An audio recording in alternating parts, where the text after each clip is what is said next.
Well, hello there, my friends, and welcome back to my backyard. I wanted to check in with you again on my little excursion away from society and technology.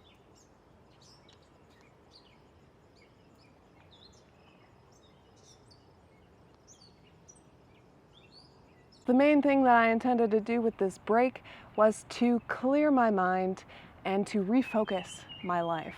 And boy, have I been doing plenty of that. I have been thinking a lot about the direction of my life and whether or not I'm happy with it.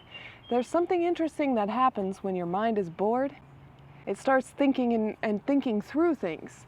And I think that it's really important actually to think through these things and to understand where you sit on those lines, because if you don't and life just drags you around, you're at the whim of somebody else and not at the whim of yourself. Over the last couple of weeks, I have read the First Law Trilogy. I have finally finished it. This morning I plowed through like 130 pages or something, but there's been a lot of lessons that I learned from this story, and one of those is you are either the one being controlled or the one controlling. If you are not the one making the decisions, someone else certainly will. There's an ant that just crawled onto the camera, so if you see something going over the lens, a little small speck of something, it's an ant. Unfortunately, in this last week, I definitely have faltered. I haven't been perfect. I have checked quite a few times.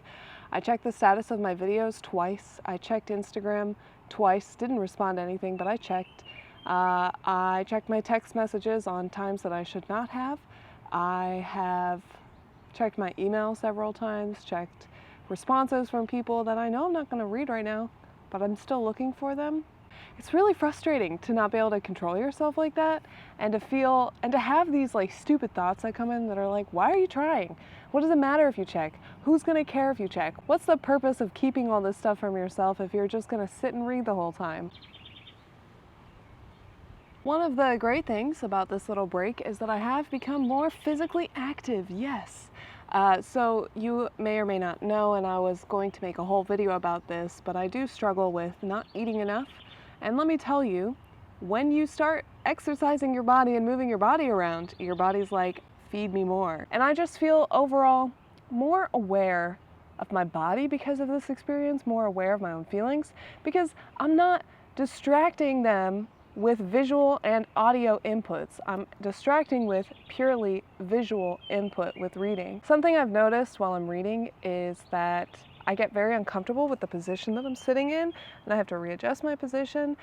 I don't recognize that when I'm watching TV or when I'm talking to people. I can sit there for very, very long periods of time, and because I'm so invested in whatever else is going on, I like completely lose track of where my physical body is and how my physical body is feeling. But when you cut out some of those distractors, it's hard to ignore because there's very little else to pay attention to. So I think that when I do return to technology, I don't want to change that much. I don't want to get back into watching TV that much. Something that the book kind of made it sound like would happen, and I just want to tell you from personal experience, it has not. The book almost makes it seem like by cutting back, you'll find more time to do things. And you know, that may be true, but let me tell you, I have found time to do things, and that is read. So all it did was give me more time to read, which is essentially a replacement for watching TV. A slightly slower, more intentional use of my time. So I haven't really gained a whole lot of time, but what I have done is had a lot more time to think and to clear my head, and I actually look forward to my daily walks now. I haven't taken one today, but I do plan on taking one later. I think that I put off my walk today because I told myself I would run, and then I woke up a little bit late, so it was already kind of warm outside, and I didn't want to go when it was too late in the morning.